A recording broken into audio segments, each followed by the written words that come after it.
4장 9절에서 13절.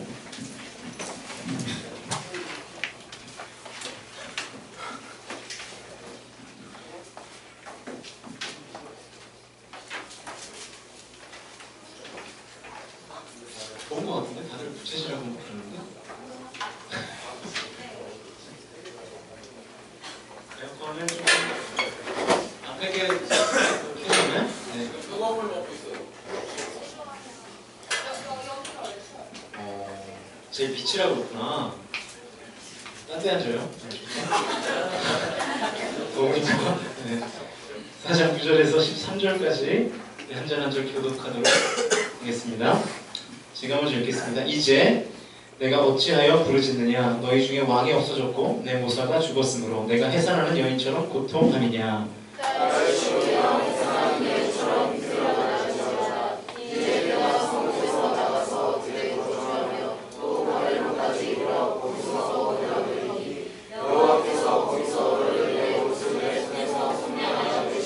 이제 많은 이방 사람들이 모여서 너를 치며 이르기를 시온이 더럽게 되며 그것을 우리 눈으로 바라보기를 원하노라 하거니와 그들이 여호와의 뜻을 알지 못하며 그의 계획을 깨닫지 못한 것이라. 여호와께서 국식단을 타작마다 내모음같이 그들을 모으시나니. 함께 했습니다. 딸 시온이여 일어나서 칠지어다. 내가 내 뿔을 무쇠 같게 하며 내 곡을 못 같게 하리니 내가 여러 백성을 쳐서 깨뜨릴 것이라. 내가 그들의 탈취물을 구별하여 여호와께 드리며 그들의 진노를 온 땅에 주께 돌리리라.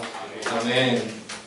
오늘은 고통이 아니라 성장통이다. 고통이 아니라 성장통이다. 라는 제목으로 미가서 11번째 메시지를 증거하도록 하겠습니다. 네, 어서 오세요. 한번 더 쳐다보죠. 이렇게 하면. 네. 앉으세요. 우리가 몸이 아플 때 가능하면 쉽게 우리의 아픔을 해결해 보려고 하죠. 예를 들면 감기가 걸리면 보통 어떻게 합니까? 바로 약을 먹나요, 보통? 보통은 그냥 참죠. 그죠? 감기가 다 걸렸다 그러면 바로 약국을 간다거나 바로 병원을 가는 일은 별로 없습니다. 특별히 형제들은 더하죠. 그냥 대충 참아보다가 어떻게 낫지 않을까 이런 생각을 하는 거죠. 코를 훌쩍거리고 열이 나고 몸살이 나고 기침을 해도 병원을 잘 안 가게 됩니다. 그냥 참습니다. 저도 그러는 것 같아요. 저도 갈비뼈가 한 달 정도 아팠는데 그냥 참았어요. 그냥 참았더니 그냥 낫더라고요.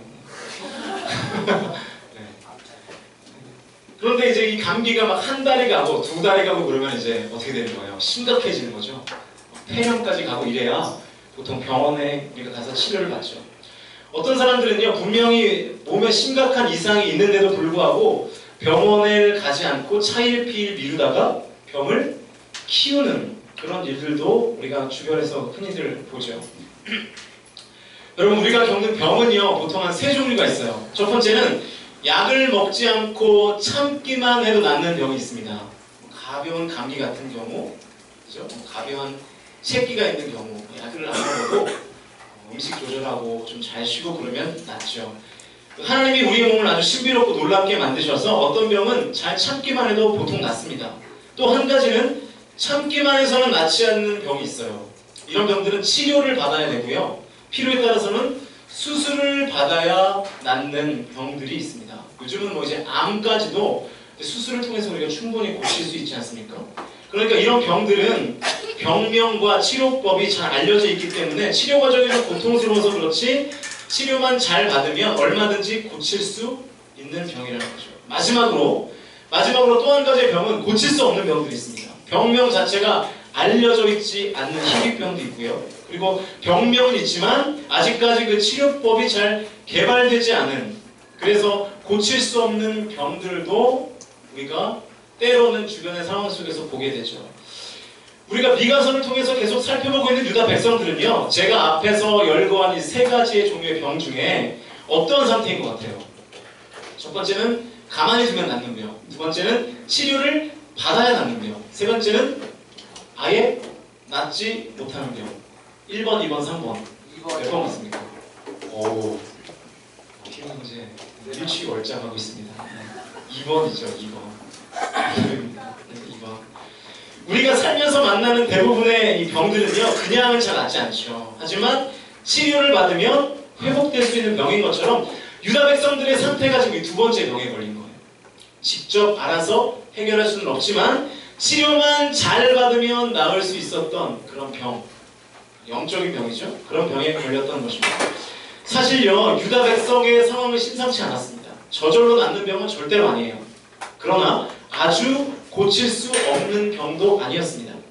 이 두 번째 병과 같은 상황을 하나님께서는 오늘 본문에서 아이를 낳는 여인의 고통에 비유하고 있습니다. 해산의 고통을 받는 여인에 비유하고 있습니다. 여자분들이 아이를 낳을 때 어떻죠? 네, 우리 모두는 아직 경험을 해보지 못했죠. 네, 저도 안 나와서 모르겠지만 거의 죽을 정도의 고통이 있지 않겠습니까? 그래서 남편이 같이 들어갔다가 머리가 뽑혀서 나오고 막 그러지 않습니까? 이제 우리 이재훈 집사님 곧 뽑힐 날이 얼마 안 남았죠. 어디 가셨나요? 네. 그러나 그 고통을 통과하면 어떻게 됩니까? 정말 예쁜 베이비, 나의 2세가 태어나잖아요. 그리고 빠르게 그 건강도 회복하지 않습니까? 미역국 먹으면서 산후조리 잘하면 정상적으로 잘 회복되잖아요. 또 더 관리를 잘하면 어떻게 되죠? 처녀보다 더 아름다운 미씨가 되기도 하고, 그래서 처녀들의 막 질투와 두려움을 사기도 하고 막 그렇지 않습니까? 지금 유다 백성들의 상황이 딱 그랬어요. 그들은 저절로는 절대로 치료할 수 없는 병에 걸려 있었습니다. 그러나 수술을 받기만 하면 100% 치료될 수 있는 병이었습니다. 나을 수 있을 뿐만 아니라 한층 더 그들의 신앙이 성장할 수 있는, 업그레이드 될 수 있는 병이었습니다. 유다 백성들의 병이 뭡니까? 하나님의 백성으로서의 모습을 잃어버린 병이었어요. 하나님의 백성으로서의 모습을 잃어버린 병. 그들은 하나님의 택함받은 백성이었음에도 불구하고 그들은 하나님의 백성으로서의 모습을 잃어버렸습니다. 그래서 하나님이 지금 수술을 하시겠다고 하시는 거예요. 어떤 수술을 받아야 됩니까? 바벨론의 포로됨이라는 굉장히 난 코스의 수술. 미가 선지자는 유다 백성들에게 이 수술을 잘 견뎌내라고 권면하고 있습니다. 이 수술만 잘 견뎌내면 다시 정상적인 하나님의 백성으로 회복될 수 있을 뿐만 아니라 더 크게 하나님께 쓰임받을 수 있다. 너희들 회복될 수 있어. 그리고 너희들의 신앙 더욱더 성장할 수 있어. 그렇게 권면하고 있는 것입니다. 본문 9절을 보세요. 9절. 화면을 보시면 제가 좀 쉬운 번역으로 우리 송이자매한테 부탁을 드렸는데 네, 됐네요. 우리 화면을 보시면서 같이 한번 읽어보시죠. 시작.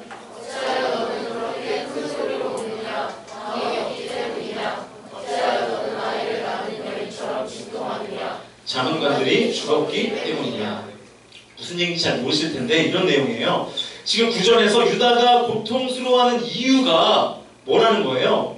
왜 너희들이 큰 소리를 우느냐? 왜 너희들이 진통하느냐? 이들의 얘기는 뭐냐면 왕이 없어서, 그리고 자문관들이 죽어서. 그러니까 지금 우리에게 왕이 없다는 거예요. 우리에게 자문을 구할 만한 사람들이 내 주변에서 다 사라져버렸다는 것입니다. 왜 자문관들이 없죠? 왜 왕이 죽었죠? 기억이 안 나시죠? 그래서 8절을 준비했습니다. 8절 같이 한번 읽죠. 시작. 너 양떼의 망대야 도성 시온의 산하, 너의 이전 통치가 회복되고 도성 예루살렘의 왕권이 내게로 돌아올 것이다. 자, 왜 왕이 없어지고 자문관들이 죽었습니까? 그것은 다시 하나님의 통치가 살아서 역사하는 새 예루살렘이 건설되기 때문에 그래요. 그러니까 이전 것들이, 것이라고 표현해서 좀 그렇지만 어쨌든 이전 것들이 다 폐하여지고 하나님께서 세우시는 새로운 사람들이 일어날 것이기 때문에 왕과 그들이 생각했던 자문관들이 죽고 없어지게 된 것입니다. 그러니까 이거예요. 이전 것은 지나가고 뭐가 온다는 거예요? 새 것이 온다는 거예요. 여러분, 이전 것이 지나가야 새 것이 옵니다. 이전 것이 지나가야 비로소 새 것이 오는 거예요. 그러니까 지금 유다 백성들은 이전 것을 잃어버린 것 때문에 지금 뭐하고 있는 거예요? 고통받고 있다고 생각하는 것입니다. 이전 것이 지나간 것 때문에 울고 있는 것입니다. 이전 것을 잃어버린 고통에 휩싸여서 지금 해산하는 여인의 고통을 느끼고 있다, 이렇게 생각하고 있는 거예요. 9절을 다시 한번 보세요. 어찌하여 너는 그렇게 큰 소리로 우느냐? 왕이 없기 때문이냐? 어찌하여 너는 아이를 낳은 여인처럼 진통하느냐? 자문관들이 죽었기 때문이냐? 이전 왕이 죽고 자문관들이 없어져서 지금 울고 있다는 것입니다. 지금 해산하는 여인으로 비유되고 있는 유다 백성들의 고통의 근거가 뭐냐면 왕이 없어지고 자문관들이 죽어서 이전에 하던 것들, 익숙한 것들이 사라졌기 때문에 지금 내가 고통스럽다, 이렇게 생각하고 있다는 것입니다.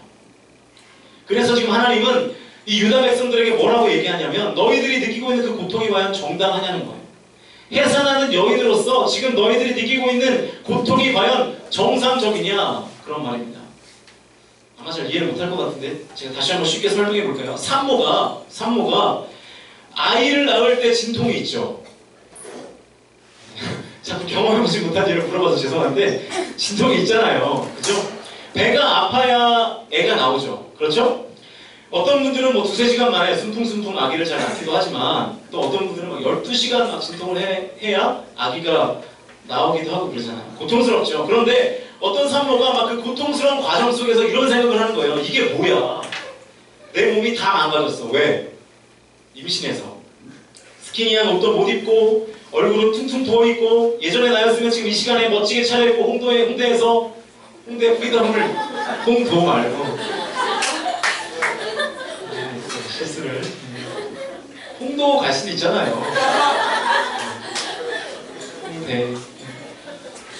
홍대 좋아하는데 홍대를 거닐고 있을 시간인데 이게 뭐야? 그렇게 생각할 수 있잖아요. 이런 생각을 하면서 이를 바득바득 갈면서 산통을 겪고 있는 산모 정상적이라고 생각되세요?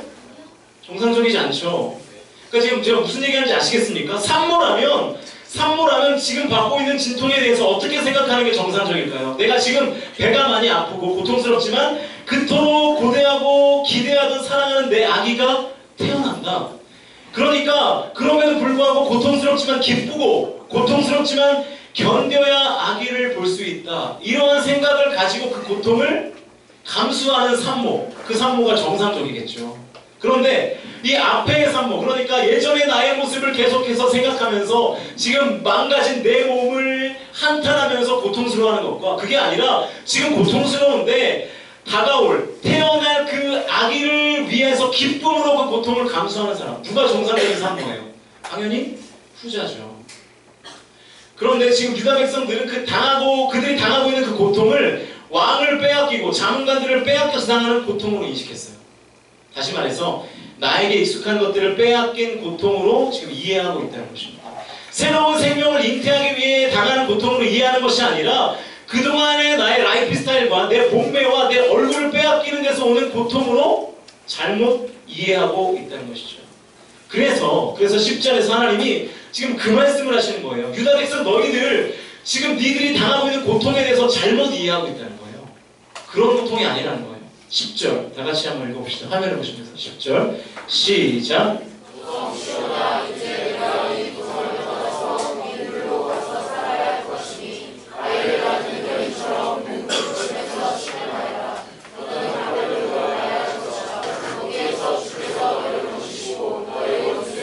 너를 속량하실 것이다. 자 보세요. 지금 하나님이 유다 백성에게 고통을 당하라고 말씀하세요. 고통 당해야 된다. 너희들은 바벨론의 포로됨이라는 고통을 당해야 된다. 그런데 그 바벨론의 포로됨이라는 고통의 목적이 뭡니까? 10절 뒷부분에 나와있죠. 거기에서 주께서 너를 건지시고 너희 원수에게서 너를 속량하실 것이다. 바벨론의 포로됨의 목적이 뭡니까? 우리를 건지시기 위해서, 그리고 우리를 원수에게서 속량하시기 위한 그 소망을 위한 고통인 것이라는 거예요. 무슨 얘기인지 아시겠습니까?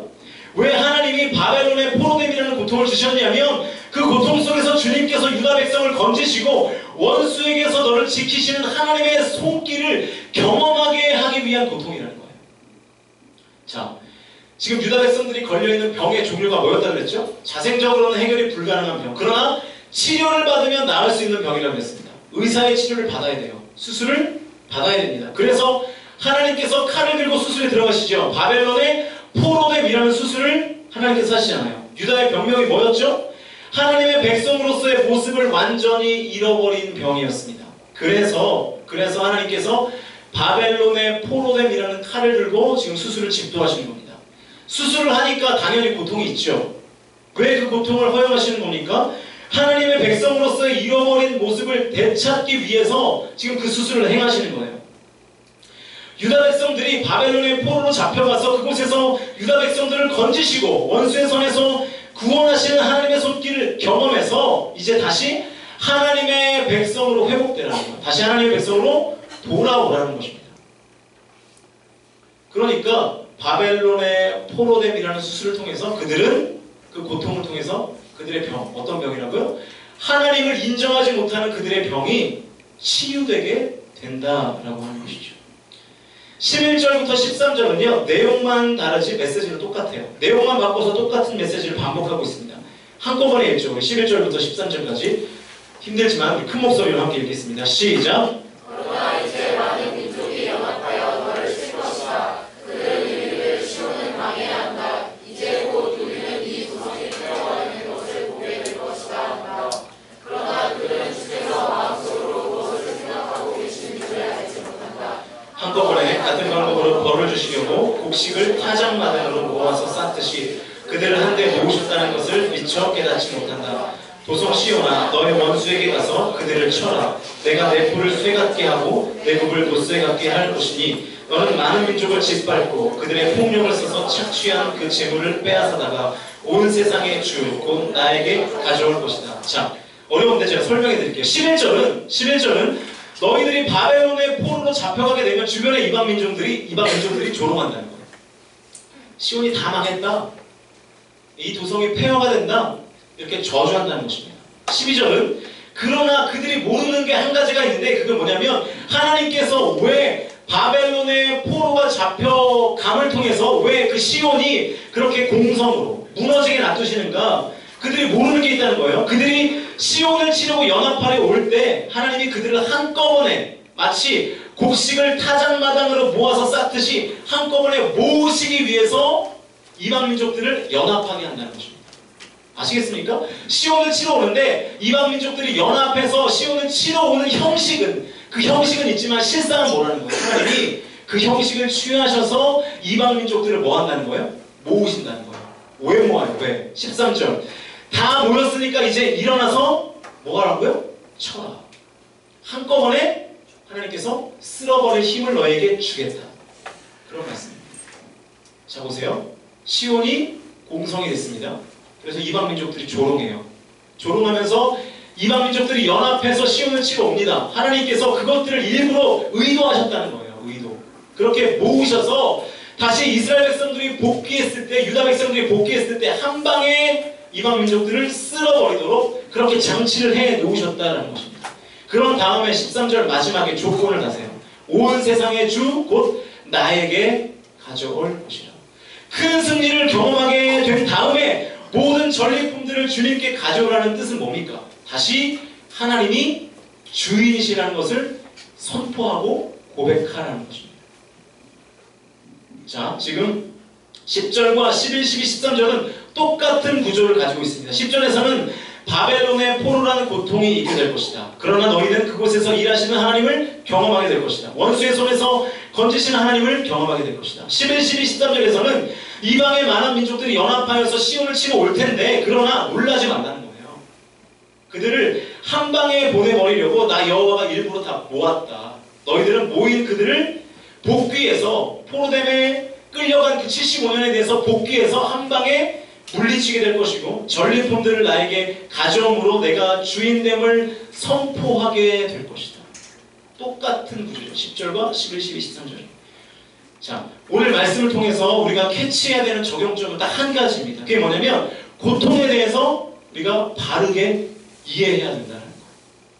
지금 유다는 그들이 당하는 바벨론의 포로됨이라는 고통을 어떻게 이해했습니까?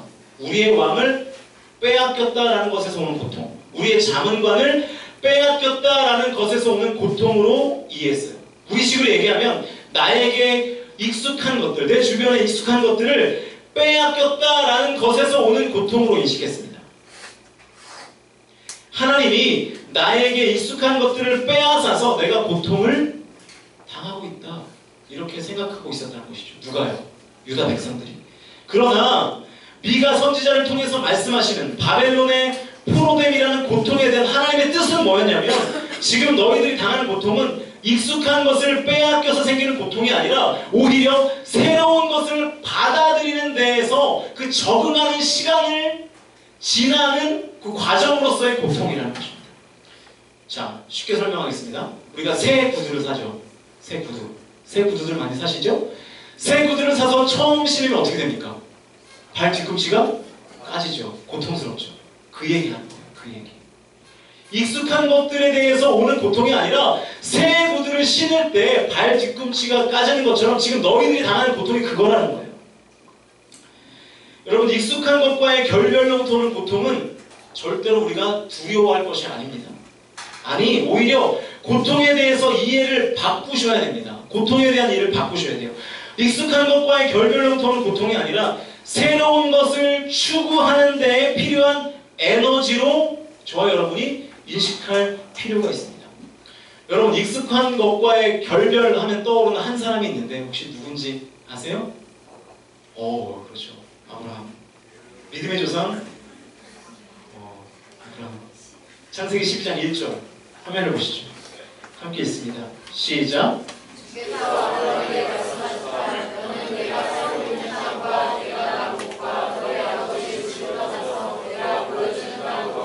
자, 하나님이 아브라함에게 지금 뭐하라고 말씀하십니까? 떠나라.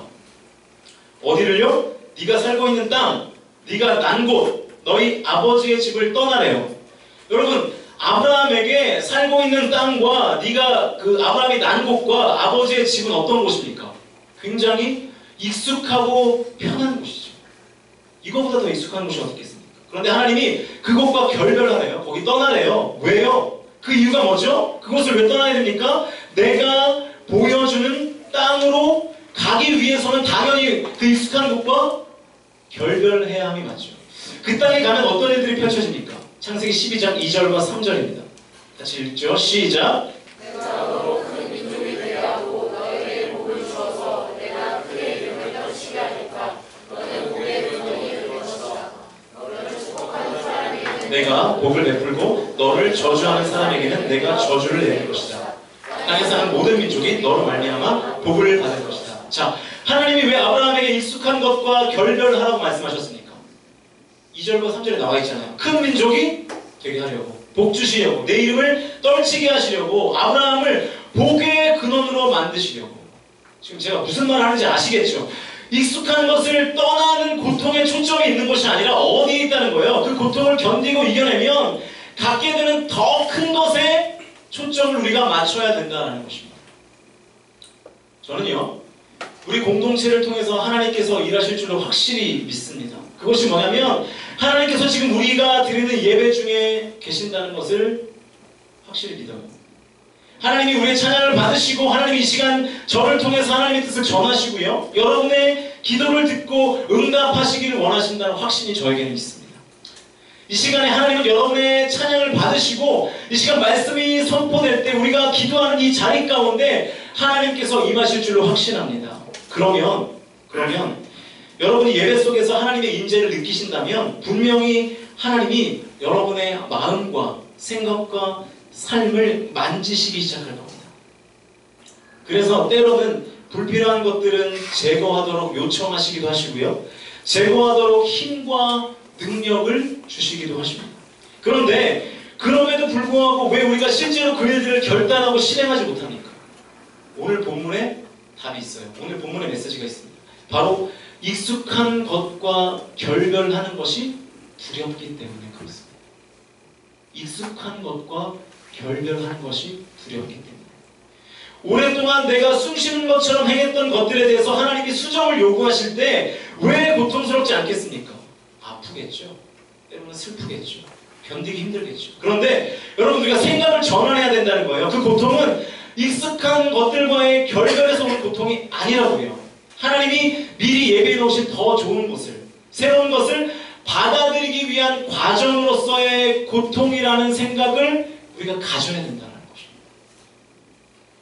그러니까 익숙한 것들과의 결별에만 너무 집중하지 마시고요, 그것만 묵상하지 말고 새로운 것들이 다가오는 것을 기대하고 묵상하고 소망하는 지혜가 우리 공동체 안에 필요하다는 것입니다. 그쪽에 우리의 모든 사역의 포인트도 둬야 되고요, 우리 삶의, 우리의 신앙생활의 포인트도 거기에 두어야 한다는 것입니다. 뒤에서 예배하다 보면 제가 주로 보이는 청년들은 우리 20살들이에요. 20살들. 어떻게 보면 약간 이렇게 목석처럼 보여요. 이렇게 똑바로 써있는 목석처럼. 물어볼게요. 우리 20살들 청년부 예배가 적응이 잘 안 되시죠? 어떠십니까? 아직까지 이 중고등부 예배에 대한 향수가 남아있기도 할 것 같아요. 6년을 벌써 예배했으니까. 게다가 또 작년까지 왕노릇 했잖아요. 그죠? 고3으로 왕노릇 하다가 그 왕노릇 했던 그 쏠쏠한 재미들이 여전히 내 몸은 기억하고 있는데 현실은 막내잖아요. 그죠? 그 왕노릇 하던 그 재미와 결별하라니까 그죠? 고통스럽겠죠. 그런데 여러분, 제가 도전을 드리고 싶어요. 그 고통을 견디지 못하면 여러분 영원한 고딩으로 남을 수밖에 없습니다. 25살이 되던 30살이 되던 고3에서 더 이상 여러분의 신앙은 성장하지 못해요. 설마 그걸 원하시진 않겠죠. 20살 될 여러분들이 진짜 청년이 되기를 원한다면 고통스러워도 지금 청년부의 예배 문화를 적응하셔야 됩니다. 찬양이 왜 이렇게 기나? 왜 이렇게 모르는 찬양이 많나? 누나들은 왜 자꾸 나를 애 취급할까? 작년까지 왕이었는데 왜 우쭈쭈 자꾸 이런 거 할까? 설교는 왜 이렇게 길고 어렵나? 그거를 견뎌내셔야 하는 겁니다. 그거를 받아내셔야 돼요. 고통스러워도 받아내면 여러분은 비로소 고등이 아니라 새벽이슬 같은 청년이 되는 겁니다. 포기하지 않으셨으면 좋겠어요. 고통스럽다고 여러분 찬양하기를 포기하지 마십시오. 기도하기를 포기하면 안 돼요. 말씀 듣기를 포기하면 안 된다고요. 그 자리를 지키면서 찬양하면요 성장할 거예요. 변화될 거예요. 그 자리를 지키면서 기도하면요 여러분의 삶이 달라질 겁니다. 변화될 겁니다. 그 자리 지키면서 말씀 들으면 회복되고 새로워질 줄로 확신합니다. 20살들에게만 해당되는 메시지는 아닌 거 아시죠? 하나님이 저와 여러분에게 익숙한 것과 결별하고 새로운 것을 추구하라고 말씀하실 때 익숙한 것과 결별에서 오는 고통을 자꾸만 묵상하지 마시고요. 새로운 것들을 받아들이는 과정이라고 여기시고 생각하셔야 합니다. 어떤 사람은요, 특별히 청년들이 굉장히 감정적이에요. 감정적이에요. 그렇죠? 그래서 기분이 좋으면 막 예배가 은혜로워요. 똑같은 찬양을 하는데 막 신나고. 그렇죠? 하지만 기분이 다운되어 있으면 어떻게 됩니까? 똑같은 찬양을 해도 잘 신나지가 않고. 그렇게 감정만을 가지고 예배하는 것이 나에게 익숙한 때가 아마 청년의 때가 아닐까 그런 생각을 갖습니다. 옳지 않죠. 기분이 좋던 기분이 나쁘던 하나님께 예배드리고 기도하는 것이 맞죠. 그러면 기분이 나빠도 예배하는 훈련을 하셔야 돼요. 처음에는 그게 적응도 안 되고 무지무지 힘들어요. 익숙하지 않으니까. 그런데 그것이 하나님이 원하시는 것이고 그것이 저와 여러분이 신앙생활함에 있어서 성장하는 길이라면 그 길들이 고통스러워도 그 길을 가야 하는 것입니다. 유익한 불편함이라고 생각하시고 예배하셔야 됩니다.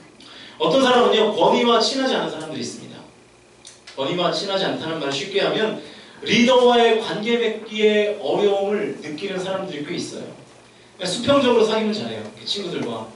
근데 그 어른들과 대화하거나 어른들과 소통하는 일 혹은 리더와 소통하는 일에 굉장히 어려움을 겪는 사람들이 있습니다. 성향적으로. 쉽게 예를 들면 저의 리더 누구죠? 우리 교회에서 담임 목사님이죠. 담임 목사님. 그런데 만약 저의 성향이 권위와 그러니까 리더와 이렇게 친하게 되지 못하는 성향을 갖고 있다고 합시다. 그렇게 가정을 해보는 거예요. 그래서 리더만 보면 자꾸 피하게 되고 담임 목사님 보면 맨날 피하고 담임 목사님과 식사 자리가 있으면 점심 먹으러 안 가고 제가 계속 교회 안에서 그러한 생활들을 한다고 합시다. 그럼 제 사역이 제대로 될 리가 없겠죠. 일주일에 많으면 목사님하고 5번 정도 밥을 먹어요. 목, 화, 수, 목, 토, 점심 그다음 뭐 식사 서비스 뭐 이렇게 가거든요. 그 자리를 그 권위와 친하지 않은 저의 성향이 있다고 가정했을 때 제가 아까 담임 목사님과 식사 자리를 계속 피하면 제 사역이 제대로 될 리가 없겠죠. 그리고 얼굴은 점점 피골이 산적해지면서 지금 제 얼굴이 피골이 산적해 보입니까? 네 라고 하려고 그랬죠? 아니에요. 권위와 친해지는 훈련을 해야 된다는 것입니다. 어떤 사람의 어떤 청년의 성향은 그런 성향이 있을 수 있어요. 있을 수 있습니다. 그거 인정할 수 있어요. 하지만 훈련하셔야 돼요. 그게 고통스럽다 할지라도 리더에게 다가가는 훈련을 하셔야 됩니다. 그래야 성장이 있고 열매가 있게 된다는 것입니다.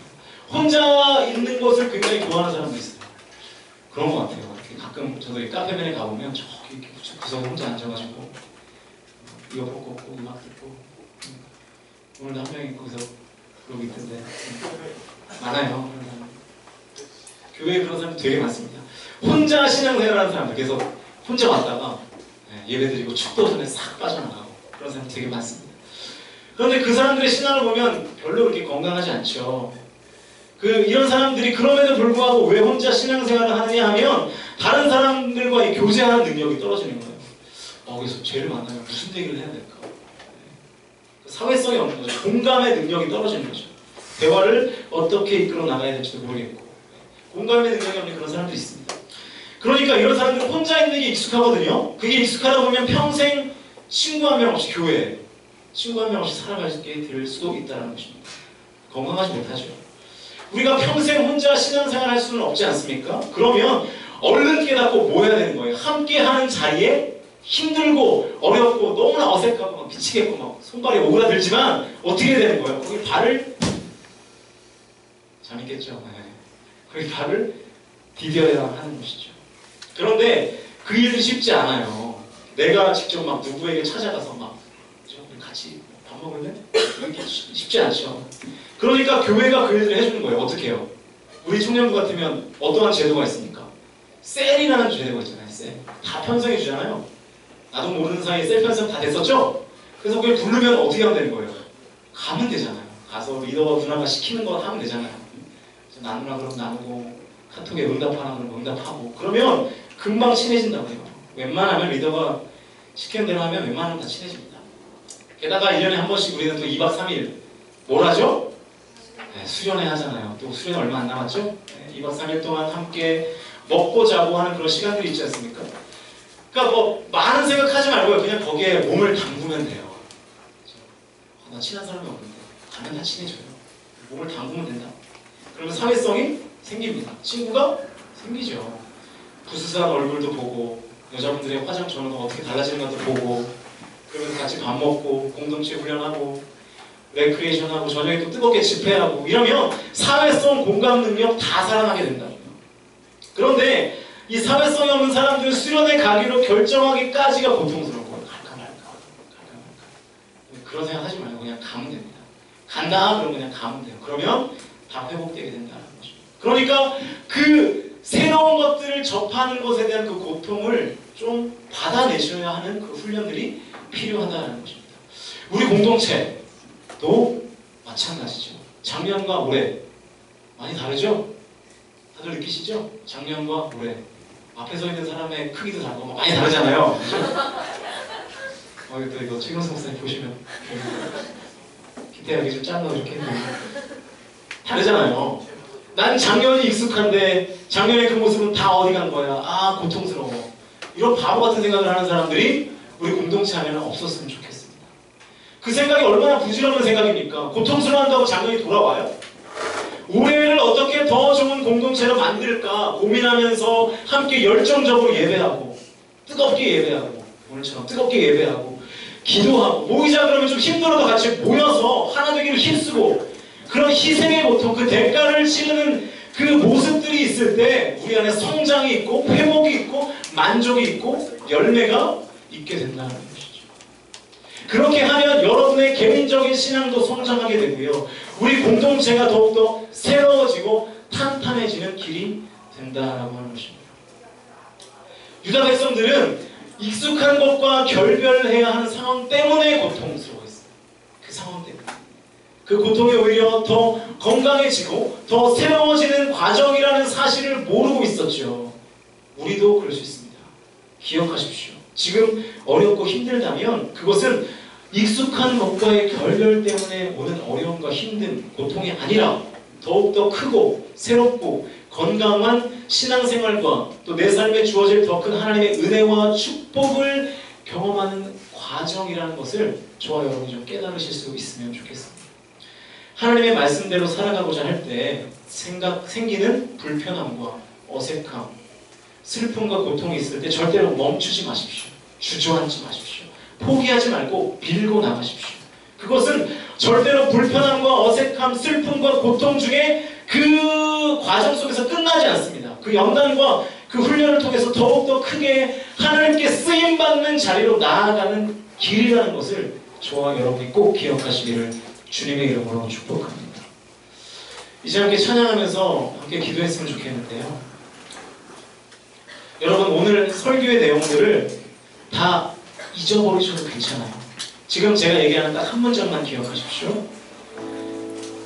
우리가 하나님의 말씀 앞에 순종하려고 할 때 생기는 고통과 슬픔, 아픔들은 단순한 고통이 아니라 우리를 더욱더 성장하게 하는 성장통이라는 것을 기억하십시오. 오늘 설교의 제목과 똑같죠? 고통이 아니라 뭐라고요? 성장통이라고. 고통이 아니라 성장통. 여러분, 성장통을 피하면요 절대로 잘할 수 없습니다. 성장통을 피하면 우리는 커갈 수 없습니다. 성장통을 왜 피합니까? 자신있게 말씀 붙들고 순종의 자리로 나아가십시오. 그거 성장통입니다. 거침없이 부딪혀버리면 그 통증 금방 다 사라져버린다는 것입니다. 성장하면 성장통은 끝나게 되는 거예요. 내가 속한 공동체 안에 어떤 문제가 있습니까? 그 문제는 그냥 나를 힘들게 하는 고통이 아니에요. 우리 공동체를 더욱더 바로 세우기 위한 과정의 성장통이라는 것입니다. 피하지 말고 헌신의 자리에 뛰어들면 그 성장통은 다 사라지게 되어 있습니다. 우리가 자라고 성장하면 성장통은 자연스럽게 없어집니다. 익숙한 것들이 지금은 없어서 고통스러우시죠? 아니에요. 그거 잘못 생각하는 겁니다. 익숙한 것들이 없어서 고통스러운 것이 아니라 더 새롭고 더 건강한 것들은 경험하기 위한 성장통에 불과하다는 것입니다. 저와 여러분이 좀 거침없이 부딪힐 수 있었으면 좋겠습니다. 성장통이 힘들다고 멈추거나 도망가 버리면 어떻게 됩니까? 어른이 못 되죠. 성장할 수 없겠죠. 언제까지 우리가 초등학생의 신앙을 갖고 있어야 됩니까? 언제까지 우리가 중고등학생처럼 신앙생활을 해야 되죠? 이제 청년으로 나아가십시다. 성장하려면 성장통을 당연한 것으로 받아들이셔야 합니다. 하나님이 저와 여러분을 분명히 바른 길로, 의의 길로, 가장 복된 길로 인도하십니다. 그래서 믿으십니까? 믿으신다면 하나님이 깔아놓으신 레일 위를 걸을 때 때로는 겪게 되는 그 고통을 성장통으로 여기고 그 길을 묵묵히 과감히 걸어가시는 그 은혜가, 그 결단이 저와 여러분에게 있으셔야 합니다. 무서워하지 마십시오. 그리고 두려워하지 마십시오. 하나님이 주신 음성에 그냥 순종하십시오. 익숙한 것과 결별하고 말씀에 순종함으로 오는 모든 어려움들은 다 성장통이니까 성장하면 다 사라지게 된다는 것입니다. 그 믿음이 저와 여러분이 가져야 하는 믿음이고요. 그렇게 살아야 하는 우리의 삶입니다. 우리 공동체가 그렇게 하나 되고 성장통을 통해서 그 성장통을 겪음으로 말미암아 우리가 다시금 더욱더 커가고 더욱더 자라가고 더욱더 성숙해가는 우리 공동체가 되었으면 좋겠습니다. 우리 이 찬양하시면서 함께 주님 앞에 나아가시죠. 주가 보이신 생명이, 주가 보이신 생명의 길, 나 주님과 함께 사랑 마음을 드리며 주님 앞에 나아가리. 나의 의로움이 되신 주 그 이름 예수, 나의 길이 되신 이름 예수. 주가 보이신 생명의 길, 주가 보이신 생명의 길, 나 주님과 함께 사랑 마음을 드리며 주님 앞에 나아가리. 나의 의로움이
우리가 갖고 있는 모든 고통들이 익숙한 것과의 결별로부터 온 고통이 아니라 새로운 것들을 받아들이기 위한 과정으로서의 성장통으로 여기게 합니다. 하나님, 그래서 내가 하나님께서 나를 새로운 길로, 의의 길로, 참된 길로, 복된 길로 인도하실 때 때로는 그것이 힘들고 어렵고 어떠한 통증이, 슬픔과 고민이 있을지라도 그 길을 묵묵히 걸어가는 나의 삶과 나의 신앙 될 수 있게 하나님, 하나님, 내가 이것을 성장통으로 여기고 하나님 그 길을 온전히 믿음으로 나아갈 수 있게 하라고 우리 오늘 주신 말씀을 붙잡고 다같이 동성으로 기도합시다.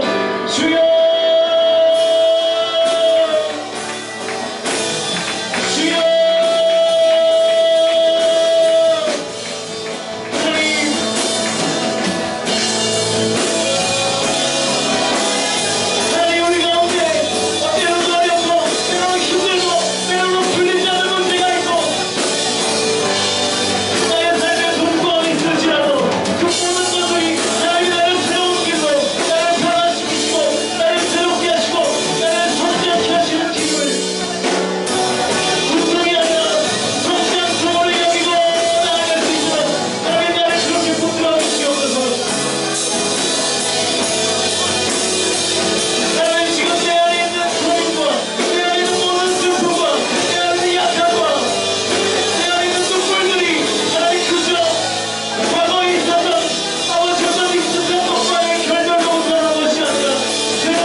누구에게 말할 수도 없는 어려움과 고난, 그리고 현실의 장벽 같은 것들이 아마 우리의 삶에 진치고 있을지도 모르겠어요. 그러나 한 가지 확실한 것은 그것을 통해서 우리는 더욱더 커갈 것이고 더욱더 자라갈 것이고 더욱더 성숙해질 것을 이 시간 우리가 믿으면서 하나님께서 나를 이 어려움을 통하여, 이 문제를 통하여, 이 난관을 통하여, 이 현실의 장벽을 통하여 나를 더욱더 굳게 세우시고 나를 더욱더 성숙하게 하시며 나를 더욱더 하나님의 사람으로, 그리고 하나님께 더 크게 쓰임받는 자리로, 더 큰 하나님의 은혜를 경험할 수 있는 자리로 이끌어 가실 줄로 믿고, 하나님께서 나에게 허락하신 고난이라면, 또 그렇지 않을지라도 지금 내 안에 있는 모든 현실의 장벽들을 내가 믿음으로 뛰어넘을 수 있게 해달라고, 믿음으로 돌파할 수 있게 해달라고, 하나님의 능력으로 그 모든 어려움들이 떠나가게 해달라고, 우리 다시 한번 하나님의 이름을 부르며 함께 기도했으면 좋겠습니다.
그가 닦아주셨죠.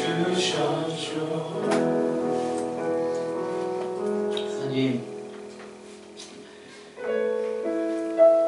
고통이 아니라 성장통임을 믿습니다. 우리가 겪고 있는 모든 감정적인 기복과 상황의 어려움들과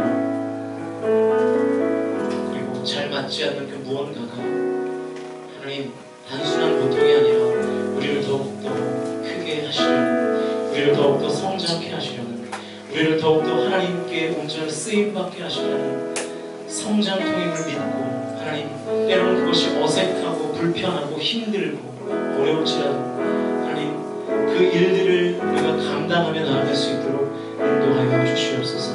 고통이 아니라 성장통임을 믿게 하여 주시옵소서. 우리가 하나님의 말씀 따라 순종하려 할 때 생기는 어떤 어려움들이, 익숙한 것들이 사라져서 생기는 고통이 아니라 더욱더 크고 가치 있고 새로운 것들을 받아내기 위한 성장통임을 알고 우리가 그 일들을 온전히 묵묵히 감당하며 나아가도록 주님께서 함께하여 주시옵소서.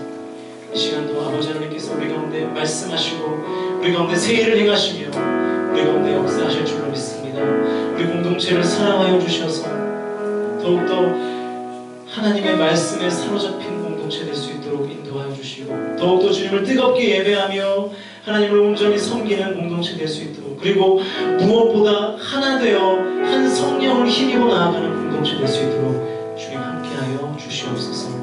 감사드리며 언제나 우리를 사랑하시는 예수 그리스도의 이름으로 간절히